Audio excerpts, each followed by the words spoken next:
वाराणसी के वरिष्ठ अधिवक्ता राजीव कुमार सिंह दीवानी कचहरी परिसर विस्तार को लेकर सीधी रूप से की गई चर्चा की कचहरी परिसर का विस्तार होना चाहिए। आए दिन अधिवक्ता की संख्या बढ़ रही है। कमिश्नर आवास 10 बीघा जमीन में है। अगर यह जमीन अधिवक्ता भाई के लिए मिल जाए तो कचहरी परिसर का विस्तार हो सकता है। राइफल क्लब, बनारस क्लब, कई ऐसे जगह है। अगर अधिवक्ता भाई को मिल जाए तो कचहरी परिसर का अच्छे से विस्तार किया जा सकता है। वाराणसी से अशोक कुमार गुप्ता की रिपोर्ट। आप अपना परिचय दीजिए। मैं राजीव कुमार सिंह, अधिवक्ता, दीवानी कचहरी, वाराणसी। कचहरी विस्तारीकरण को लेकर जो बात चल रही, धरना प्रदर्शन लोग कर रहे हैं, इस विषय में आप क्या बताना चाहेंगे? कचहरी विस्तारीकरण होना चाहिए, विस्थापन नहीं होना चाहिए। क्योंकि विस्तार यहाँ से सबकी कई वर्षों से अधिवक्ताओं की यादें जुड़ी हुई हैं।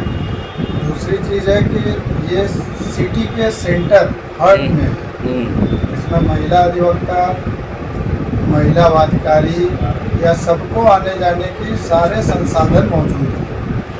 दूसरी चीज़ है कि विस्थापन कहाँ होगा इसका कोई ना तो बजट आया है, ना ही कोई हम लोगों को लिखित कोई दिया गया है। कभी कोई कहेगा संदहा चला गया, कभी कहेगा सेंट्रल जेल चला गया।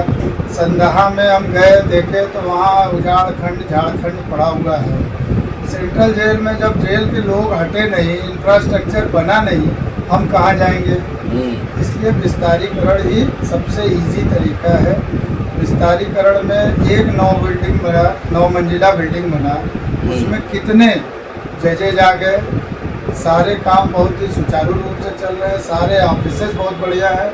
ऐसे अगर चारों तरफ कोने में, हर कोने में 4-9 मंजिला बन जाए तो सारे अधिवक्ता भाई, अगर 5 अधिवक्ता भाइयों को अगर हमारे चैम्बर मिल जाए, 5000 से ज़्यादा डेली प्रैक्टिशनर नहीं आते। अगर 5000 चैम्बर मिल जाए, सारे बैठने की सुविधाएं समुचित व्यवस्था हो जाएगी। अब रह गया पार्किंग का मुद्दा। पार्किंग का जो ग्राउंड लेवल है वो सब पार्किंग के रूप में किया जा सकता है। दूसरी चीज़, कमिश्नर के आसपास का एरिया वो पार्किंग, कमिश्नर साहब का 20 बीघा में घर जो है उसको आधा लिया जा सकता है। हमारे बगल में बनारस बार है, बड़े बड़े अधिकारियों का यहाँ पे पिकनिक का अड्डा है। पिकनिक के अड्डा में वो स्विमिंग पूल में आते हैं और हम लोग यहाँ पे बैठे रहते हैं, तो उसको विस्थापन किया जा सकता है। बगल में बागान वाला है, वहाँ खरीद फरोख्त होता है, पौधों की खरीद, वो कहीं बाहर आउटसाइड में किया जा सकता है। यहाँ तो सुनने में आया कि मुख्यमंत्री योगी जी को संज्ञान में नहीं आ गई है, बात संज्ञान में आ जाती है। कमिश्नर, डीएम यही लोग तो संज्ञान में देंगे ना। हाँ। और जब वही यहाँ के मेंबर है तो वो क्यों संज्ञान में देंगे?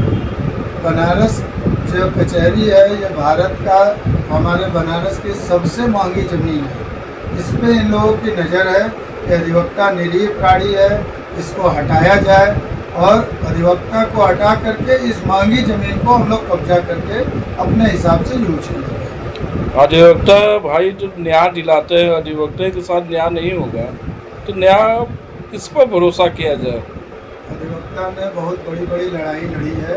अधिवक्ता हर पार्टी में हर बड़े पद पे अधिवक्ता ही रहे हैं, इसलिए अधिवक्ता अपने न्याय की लड़ाई खुद लड़ लेंगे। और सरकार से अधिवक्ताओं की कोई मदद अभी नहीं होगी। और क्या बताना चाहिए? और यही है कि खुल के सारे लोगों को एक साथ आना चाहिए। केवल विस्तारीकरण होगा, विस्थापन की बातें कोई मतलब नहीं।